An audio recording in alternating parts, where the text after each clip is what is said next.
जनजागृती म्हणजे लोकांना जाणीव करून देणे, त्यांना शिक्षित करणे आणि त्यांच्यात बदल घडवून आणणे.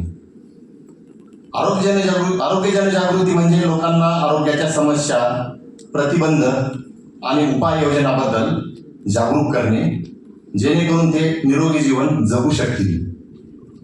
यामध्ये आरोग्य शिक्षण, जनजागृती मोहीम, सामुदायिक सहभाग आणि आरोग्य सेवा यांचा समावेश होतो.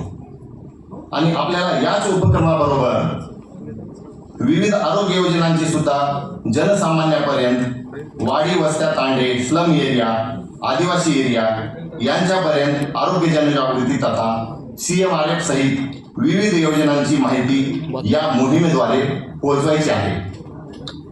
ही कशी पोहोचवायची? तर शालेय स्तरावर आरोग्य शिक्षण, शाळा तसेच महाविद्यालयीन विद्यार्थ्यांना विविध कार्यक्रमाचे आयोजन करून आरोग्य शिक्षण, जनजागृती आणि योजनांचा प्रचार प्रसार करता येईल. सामुदायिक आरोग्य शिक्षण, गावामध्ये किंवा वस्त्यामध्ये आरोग्य शिक्षण आणि योजनांचा प्रचार प्रसार. सामाजिक माध्यम, सोशल मीडियाचा वापर करून आरोग्यविषयक आणि योजनांची माहिती लोकांपर्यंत पोहोचवणे आवश्यक आहे. मीडिया आणि जाहिरात, TV, रेडिओ, वृत्तपत्र आणि इतर माध्यमाद्वारे योजनांची माहिती प्रसारित करता येईल. विविध बचत गटांची बैठक, जसं की पंचायत समिती लेवलला उमेद बचत गट असतात, तालुका आरोग्य अधिकारी कार्यालयाद्वारे घेण्यात येणाऱ्या अंगणवाडी सेविका, आशा वर्कर यांच्या बैठकावेळी आरोग्यविषयक जनजागृती व योजनांची माहिती देता येईल. यात्रा महोत्सव यामध्ये प्रदर्शनी लावावी, छोटे छोटे लिफलेट्स वाटता येतील. लोकप्रतिनिधी व कार्यकर्ते यांच्या वाढदिवसानिमित्त कार्यक्रमात माहितीपर कार्यक्रम आणि त्यांची स्पॉन्सरशिप सुद्धा घेता येईल. आध्यात्मिक व्यक्ती, महाराजांची कीर्तन प्रवचन याद्वारे योजनांचा प्रचार प्रसार, त्यासाठी त्यांना छोटी पुस्तिका तयार करून देता येईल. टोल फ्री नंबरद्वारे जनजागृती करता येईल.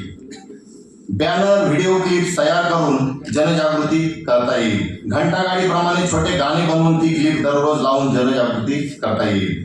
ग्रामपंचायतीमध्ये ग्रामसेवक सरपंचांना भेटून ग्रामसभेत जनजागृती करता येईल. गणपती मंडळ, व्यायामशाळा, मॉर्निंग वॉक ग्रुप्स यांची भेट घेऊन योजनांची माहिती प्रत्यक्ष देऊन जनजागृती करता येईल.